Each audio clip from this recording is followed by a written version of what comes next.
Hi, I'm Jim Fausone. I'm one of the attorneys here at Legal Help for Veterans, and thank you for listening into this 4-minute video that we do every Tuesday to give you a few things to learn, a few things that may be helpful, and maybe something to look at or listen to later on. I want to start with a question we get more often than you would think from veterans who have disability ratings who wonder whether or not do they get any extra compensation because they're married. This comes up a couple of different ways, but let's talk about the general rule, and I want to tell you a little something, side story. The general rule is yes, if you have a disability rating that is 30% or greater, then you will get additional compensation if you are married. I hesitate on married because it's properly married.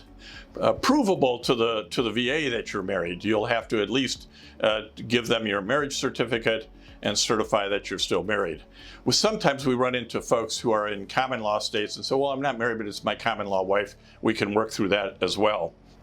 So there's a little bit additional compensation monthly for your married spouse if you have that disability rating that's in the right zone and up.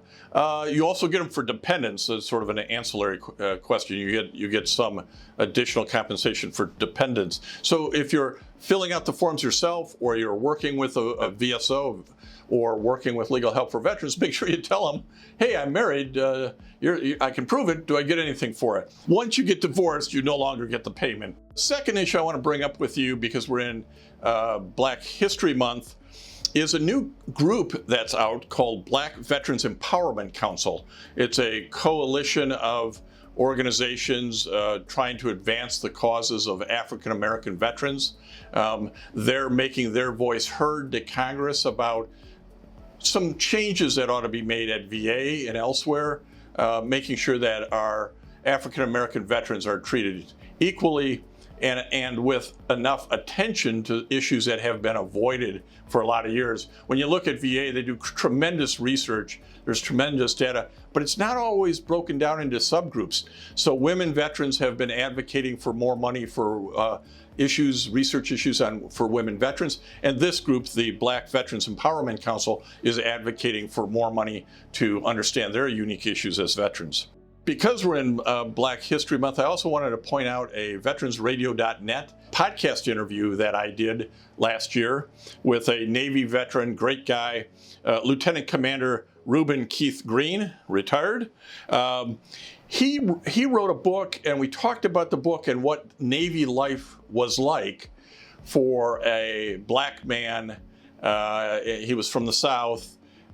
In those late 70s, early 80s years. So kind of an interesting snapshot. I'd really recommend it to you. The book's a great book, but you'll get the flavor of that. There's a link below to his podcast on veteransradio.net, where I'm the podcast host, and we post every Tuesday. So I think you'd like that as well.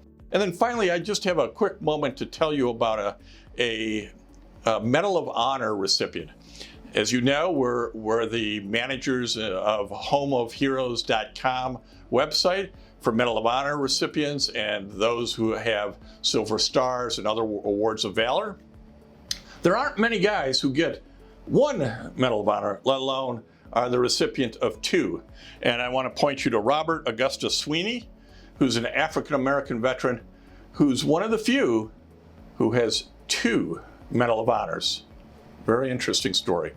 So there, again, a link down below. We want to thank you for taking a few minutes with Legal Help for Veterans, and if you can need any help in the veteran disability area, please reach out to us, and thank you for your service.